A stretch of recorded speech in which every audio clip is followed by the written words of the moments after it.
Ektak, a sentry from one of the most advanced civilizations in the galaxy, believes his people have uncovered every secret of the universe. From faster-than-light travel to neural integration with starships, his species has perfected technology to its zenith. Alone in a lonely watch station on the edge of council space, he expects nothing but endless monotony, until an unidentified vessel appears, defying every known principle of physics. Pursuit becomes impossible. Ektak's technology fails, his understanding of the cosmos shatters, and he is taken aboard the vessel of an impossible species, humans. They are unlike any civilization the Council has imagined, evolved in brutal conditions, walking a path of infinite experimentation, and wielding technology that bends reality itself. What begins as a meeting between strangers becomes a challenge to everything Ektak's people believe about knowledge, progress, and their place in the universe. The encounter will force both sides to confront the vastness of possibility, and decide whether they are ready to embrace it. Ektak drifted inside his neural interface cocoon, his consciousness stretched through the systems of his ship like a thin film of light. Sensor data pulsed through his mind in quiet waves: a yellow dwarf star, 7 planets, 2 rocky, 5 gas giants, and a common asteroid belt. Empty space. Nothing worth the attention of an advanced civilization. He let out a silent projection through the neural link, his tone heavy with boredom. Another uneventful cycle. The ship's AI replied with a soft modulation in the data stream, acknowledging his thoughts without words. Ektak's soft brown head tilted slightly, his purple eyes narrowing. This post was beneath him. The Council maintained these far-flung observation stations out of tradition, a holdover from more primitive times when the unexpected could still happen. But the truth was simple: his people had already mapped all the possibilities. They had unlocked every means of faster-than-light travel, bending space with warp fields, leaping across distances with jump drives, and sliding through hyperspace dimensions. Physics held no mysteries for them. Technology had reached its zenith. There was nothing left to discover. Until now. A discordant tremor ran through the sensor feed, interrupting his idle thoughts. An anomaly appeared at the system's edge, a vessel, small but bright on the readings. It matched no known design. Analysis, he ordered. The AI compared it against the entire galactic database. No match. Ektak frowned, initiating a diagnostic. The ship's gravitational wave detectors, subspace scanners, and hyperspace monitors were all functioning perfectly. The object remained solid, real, unclassified. No warp signature. No jump distortion. No hyperspace residue. It was simply moving. First contact protocols, Ektak commanded, his professional focus sharpening. The ship engaged stealth systems, masking their presence. Council regulations demanded careful observation before making contact. The vessel suddenly accelerated. Ektak's unease deepened as its trajectory twisted in ways matter could not move through normal space. Match course and speed. The ship engaged warp. Failed. It engaged the jump drive. Failed. It entered hyperspace. Failed. The target held its lead effortlessly, as though physics bent itself to let it pass. Divert all non-essential power to engines, Ektak ordered. The air thinned. Frost formed on the pearlescent walls. Then space ahead of them warped, not like a wormhole or hyperspace rift, but as if reality itself had folded inward. The unknown vessel darted toward it. Emergency stop, too late. The distortion swallowed them whole. Light shattered. Stars wheeled in impossible arcs. The neural link screamed with corrupted data. Principles Ektak had trusted his entire life broke apart in the space of a heartbeat. Then, darkness. When awareness returned, he floated in a void. Seconds felt like centuries. His mind stretched and compressed, adrift without reference. A presence touched the edges of his thoughts, vast, deliberate, and infinitely patient. It sifted through his defenses as if they were the toys of a child. His memories, his understanding of the universe, his civilization's proudest achievements, examined, catalogued, and set aside. Ektak's final coherent thought before the void claimed him again was a shard of horror: we might not be at the top after all. He woke on a smooth floor, his body heavy without the neural link support. The room was seamless, white, and without shadow. The walls had no seams, no construction lines, as though carved from a single perfect crystal. An opening appeared in the wall. Two bipeds entered. They were nothing like the thousands of species in the council archives. They walked upright on two legs, bodies wrapped in artificial coverings. Their heads were crowned with fibrous strands, one dark as midnight, the other pale as bone. The dark-skinned one stepped forward, its movements fluid and controlled. "Welcome back to consciousness," it said. The neural disconnection can be disorienting. Ektak's skin rippled with shock. It spoke casually of the neural interface, his species' most advanced technology.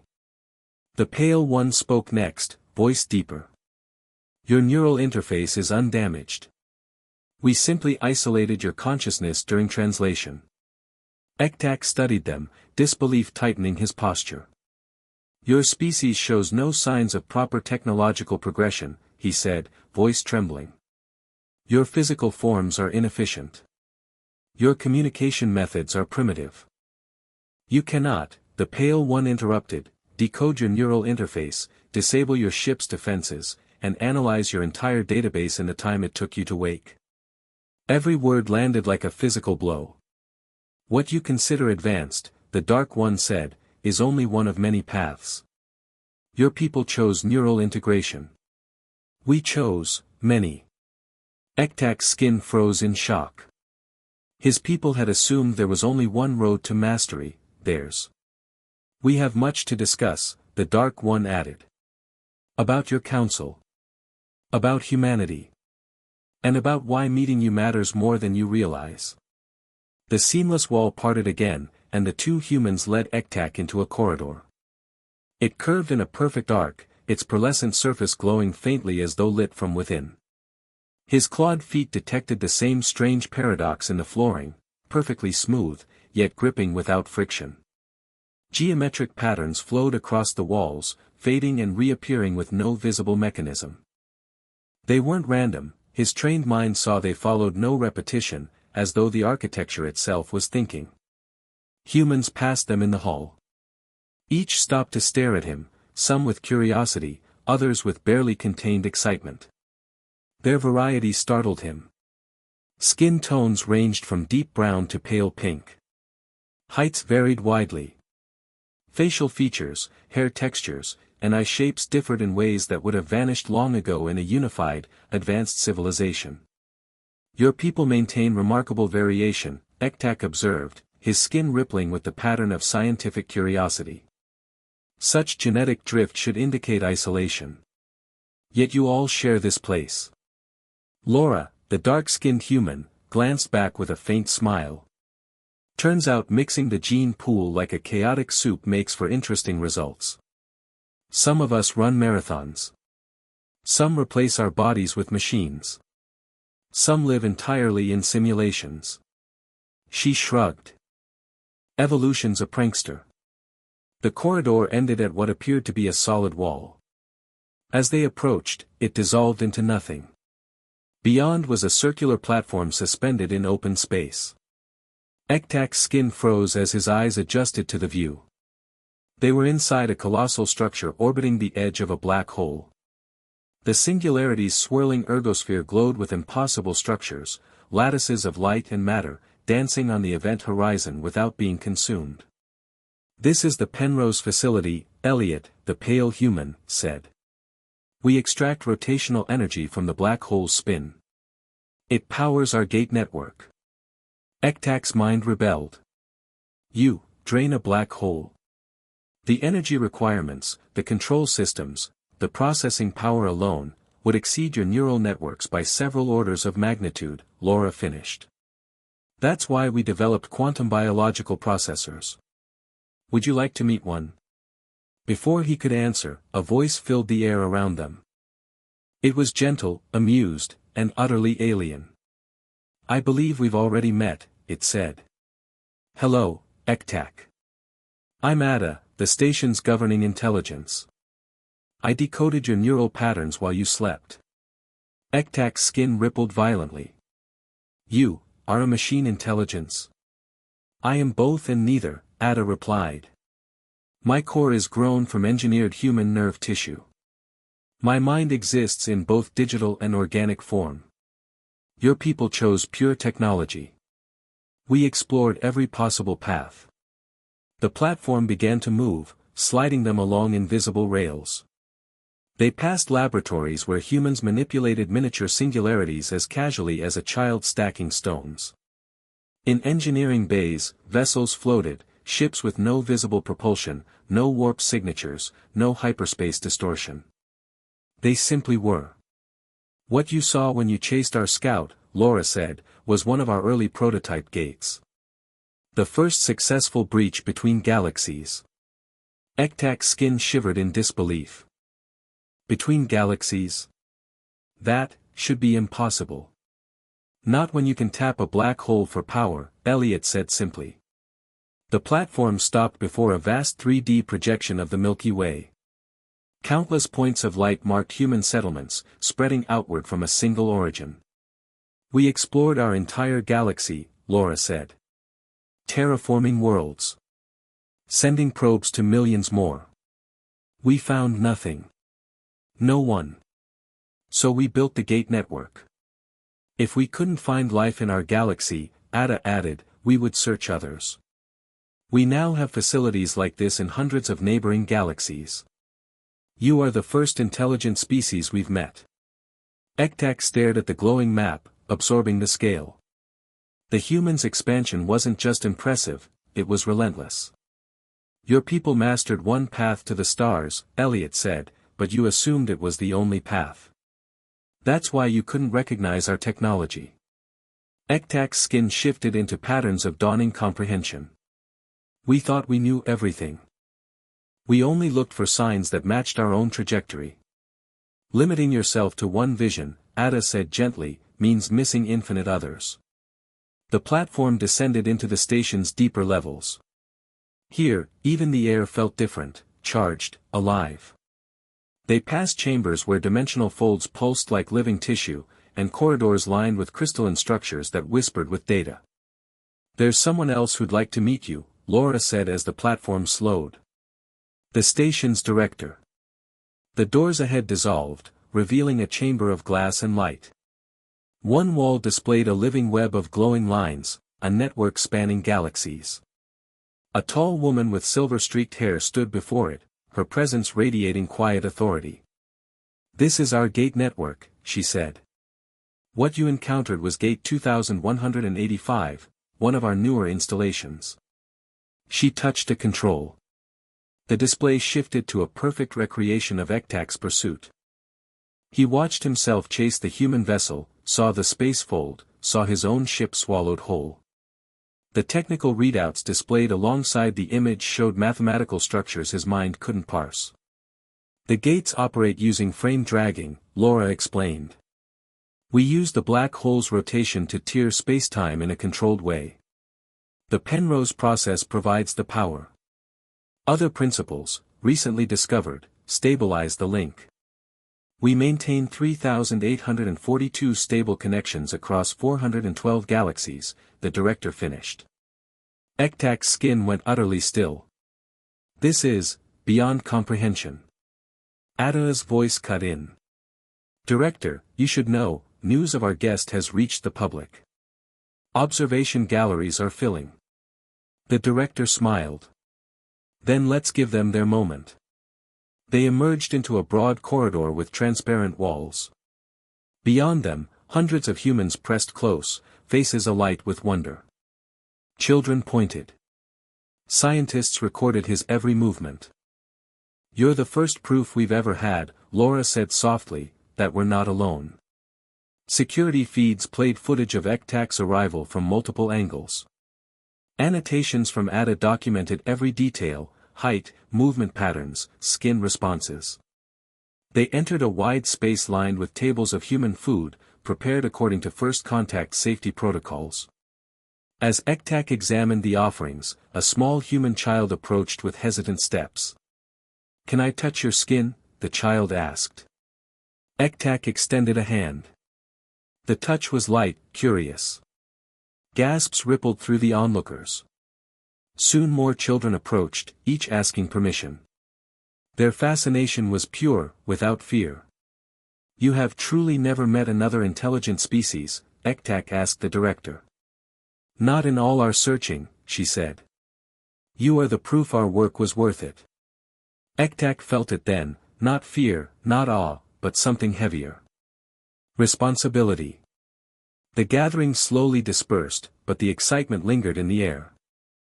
Ektak watched scientists carry away samples of the food he had touched, their instruments already humming with analysis. In the far corners of the hall, small groups whispered animatedly, their eyes flicking toward him as though afraid he might vanish at any moment. Laura and Elliot exchanged a brief glance with the director, a silent conversation passing between them. Then Laura turned to him. "We've shown you our greatest achievement," she said, nodding toward a live projection of the gate network floating above one table. "But perhaps you'd like to see our beginning." Ektak's skin shifted into a cautious, rippling pattern. "Your home world." "Through Gate 1, Elliot said. "Earth has been preserved exactly as it was when we first left it. Would you like to be the first non-human to see it?" The weight of the invitation pressed against him like deep gravity. His own people guarded their homeworld with religious fervor, denying outsiders even its orbital coordinates. Yet these humans were offering it freely, as though their origin was not a secret to protect, but a truth to share. "I would be honored," he said, his voice carrying the formal inflection of deep reverence. They guided him through the station's corridors until the walls gave way to a docking bay. Waiting inside was a small transport vessel with a viewing chamber that curved into a transparent dome, granting an unobstructed view of space. Ektak settled into a contoured seat. Laura and Elliot took places beside him, their postures upright but relaxed. Ada's voice filled the chamber. "Initiating broadcast. 12 billion humans are watching through public feeds. Your first sight of Earth will enter our historical record." Ektak turned sharply toward them. "Your entire species will witness this." Laura's lips curved faintly. "Earth is more than a planet to us. It's a reminder of where we came from, and why we never stopped looking for others." The gate opened ahead, a fluid distortion of space, like a bubble of light peeling back from reality. The transit was smooth, far gentler than the violent fold that had first captured him. Then, without warning, it was there. A blue sphere hung in the void, its surface swirled with white cloud formations. Vast expanses of deep ocean reflected the sunlight like liquid glass. A single pale moon hovered above, its scarred face watching silently over the world. One natural satellite, Ektak noted, his mind slipping into scientific reflex. "And, you never augmented it?" "Only briefly, long ago," Elliot said. "We've terraformed thousands of worlds, but Earth we keep exactly as it was." The transport descended.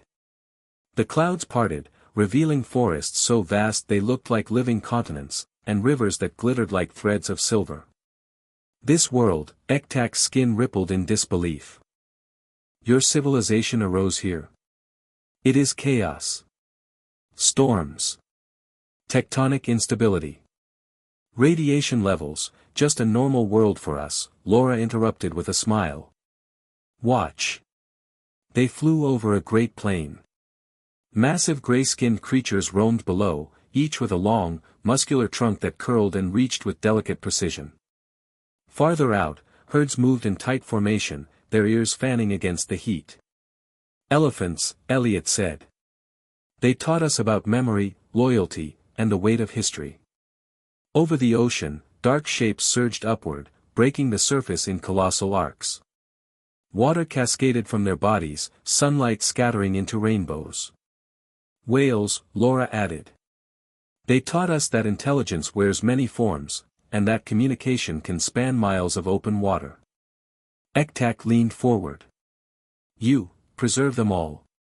Exactly as they were when we first left, Elliot said.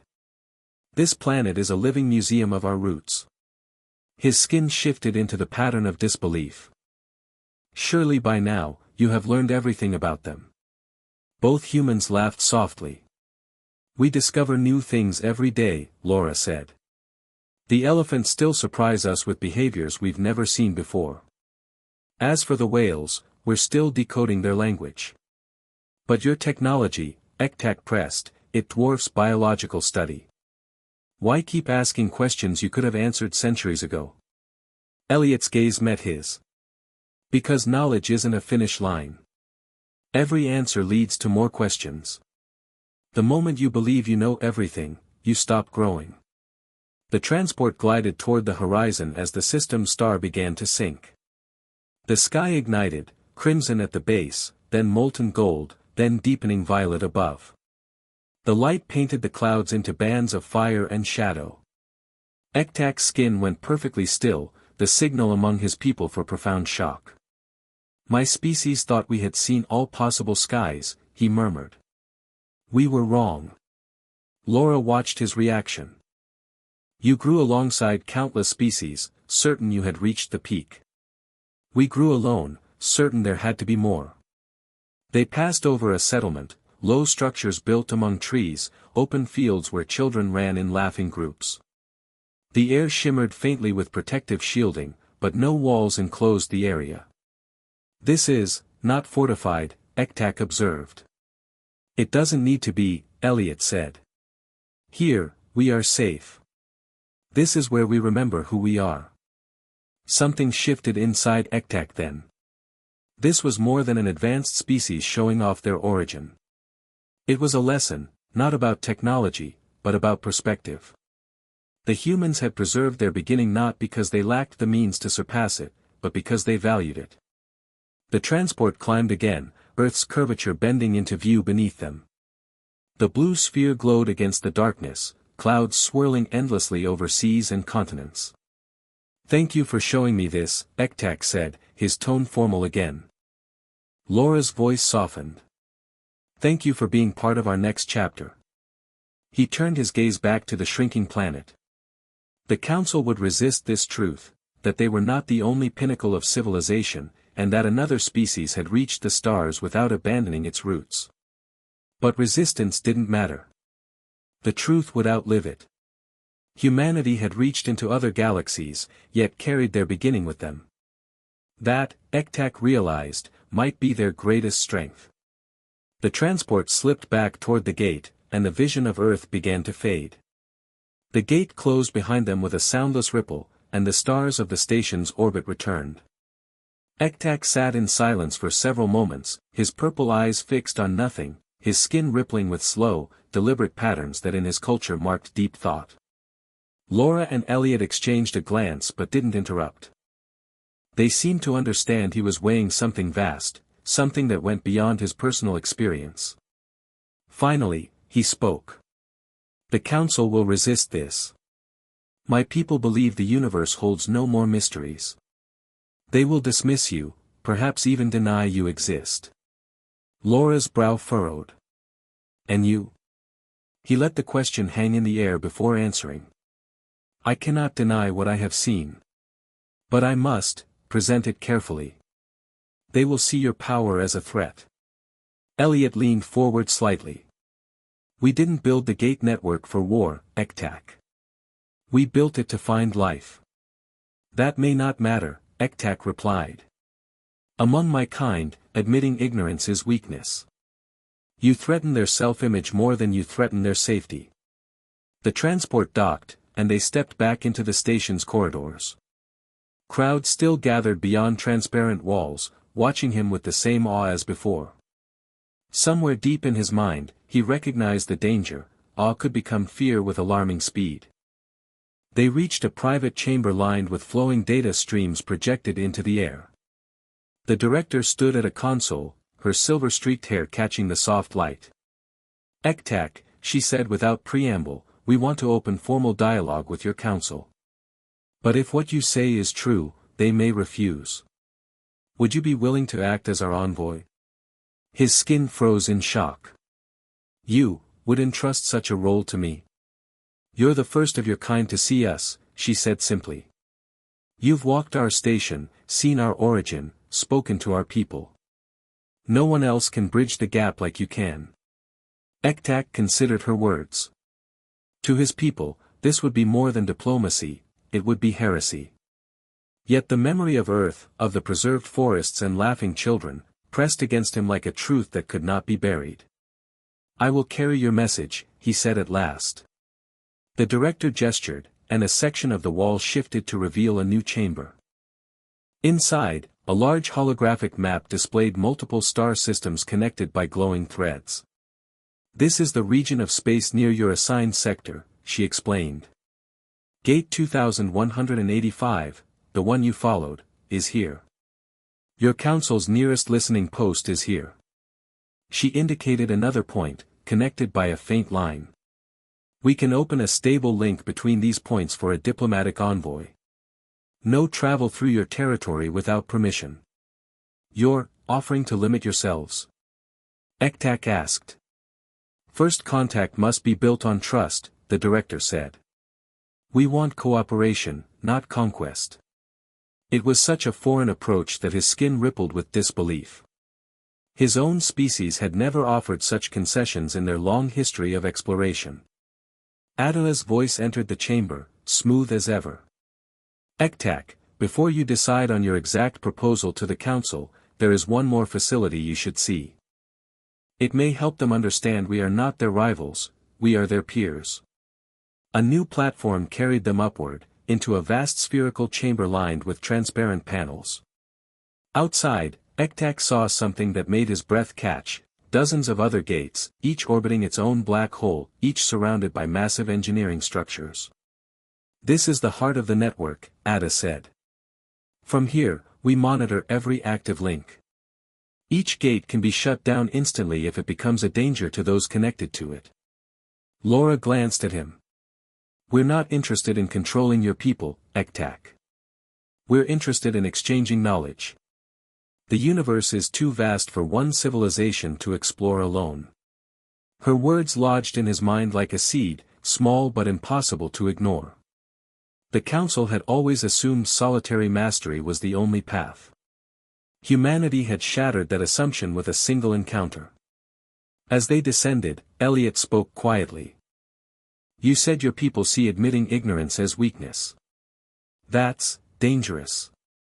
It means you stop learning the moment you think you've learned enough. Ektak's skin flashed with reluctant agreement. It has kept us from many mistakes. But, perhaps it has kept us from many truths as well. The platform stopped before a long window overlooking the station's hangar. Hundreds of human ships rested there, some familiar from his earlier tour, others so alien in design that his mind refused to parse their purpose. Every one of those designs came from a different approach to problem solving, Laura said. Some use physics your people understand. Some use principles you haven't discovered yet. We never discarded an idea just because it didn't fit the path we were already on. He stared at the ships for a long time. If my people could understand this, they might not fear you. Then show them, the director said. When you return, bring them more than words. Bring them proof. Later, in a small observation lounge, Ektak stood alone at the transparent wall, looking out over the black hole's swirling light. His mind replayed every moment, the impossible pursuit, the gates, Earth's preserved wilderness, the station's teeming variety of humans. He thought of the council chamber, its towering seats filled with figures who had never doubted their own supremacy. He imagined their reaction to the truth. They would resist. They would deny. And yet, some might listen. A reflection appeared beside him, Laura, her posture casual but her eyes intent. When you go back, she said, you'll be carrying the weight of more than just our hopes. You'll be carrying the weight of the universe as it really is. Ektak gave the smallest nod. And if they refuse to believe? Then we'll keep searching, Laura said simply. And maybe, One day, we'll meet again under different skies. They stood together in silence, watching the black hole's light twist and dance. For the first time since leaving his post, Ektak no longer felt like a sentry guarding the edge of empty space. He felt like a messenger standing at the threshold of something infinite. The departure bay hummed with quiet energy. Engineers moved between docking clamps and supply carts, their voices low but purposeful. Ektak stood at the base of a small, sleek vessel, a human craft adapted for his physiology, its hull a matte silver that seemed to swallow the surrounding light. "This ship will take you back to your original patrol route," Elliot explained. "Its systems are locked to one-way operation until it returns you home. No one in your council will be able to access the gate network without our consent." Ektak's skin rippled in acknowledgement. "You are taking precautions against a threat you have no proof exists." Laura gave him a knowing look. "We've met enough humans to know that fear can turn into aggression fast.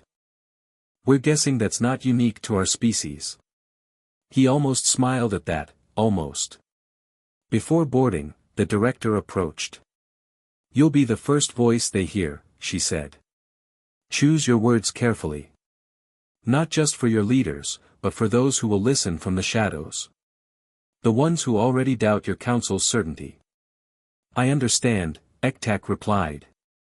He thought again of Earth's sunset, of whales breaching in golden seas, of children running freely through preserved parks.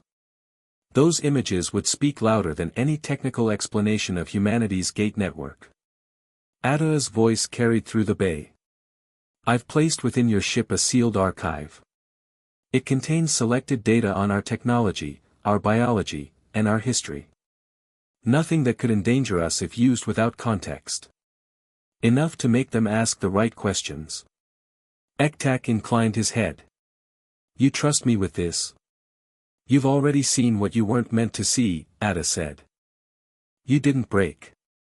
Inside the craft, the cockpit was unlike his own people's vessels. Human design still favored physical controls alongside neural links, as though they refused to give up the tactile connection to their machines. The neural interface here was softer, more adaptive than his own. As he sank into it, the ship seemed to breathe with him. The docking clamps released, and the vessel drifted free. The station fell away behind him, its impossible architecture shrinking against the black hole's light.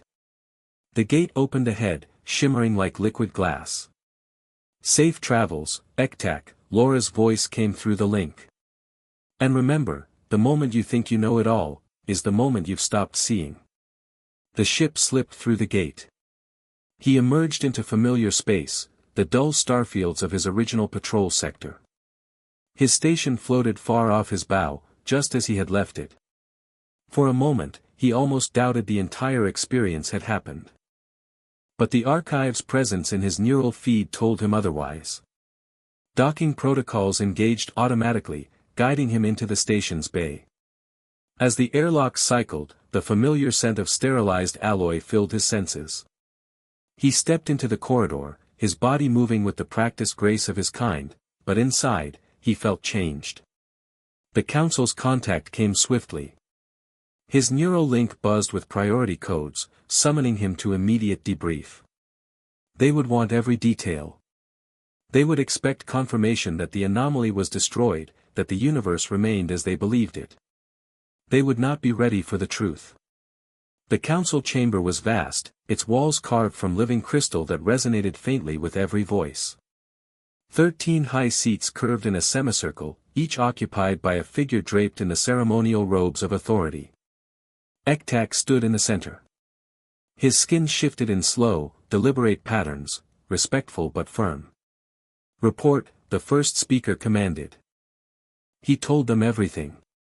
Not in the language of fear, nor in the jargon of engineers, but in the steady rhythm of a witness. He spoke of the ship that moved without any known propulsion. Of the black hole harnessed like a captive star.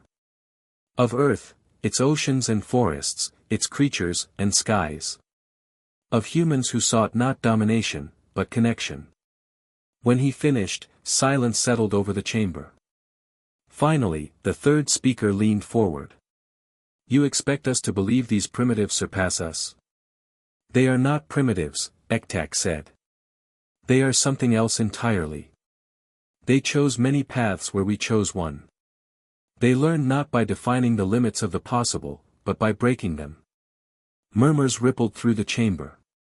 The fifth speaker's voice was sharp. If they are as advanced as you claim, they are a threat.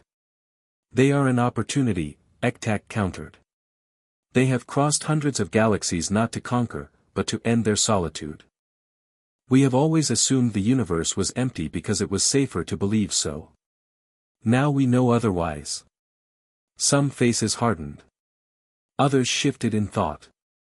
It was enough, the seed had been planted. You've brought evidence, the first speaker asked at last. Ektak transferred the sealed archive from his neural link into the Council's data core. Review it. It will not give you the means to harm them, but it will show you enough to understand we are not alone, and we are not the pinnacle. The chamber lights dimmed as the archive projected its first images, the black hole's shimmering ergosphere, the sprawling gate network, the forests of Earth.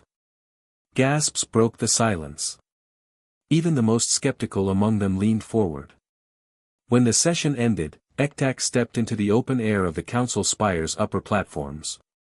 The city below spread in glittering tiers, its towers rising like crystal spears into the sky. Once, this view had made him feel pride. Now, it felt small. Behind him, footsteps approached. The first speaker emerged from the shadows. "You forced us to consider the possibility that we are not supreme," she said. "It will not be easy to persuade the others to act on this knowledge." "It doesn't need to be easy," Ektak said. "It needs to be true." She studied him for a long moment, then inclined her head. "We will see where this leads." Later, alone in his quarters, Ektak stood before the viewport. Somewhere beyond those stars, humans were still searching. Still building. Still reaching for the next impossible thing. He thought of Laura's final words. "The moment you think you know it all, is the moment you've stopped seeing." His skin shifted into a pattern his people rarely used, the mark of anticipation. The universe was vast. The universe was strange. And for the first time in his life, Ektak understood that knowing was not the end. It was only the beginning. Far away, in another galaxy, a black hole spun, and in its light, a network of gates waited for whoever dared to step through.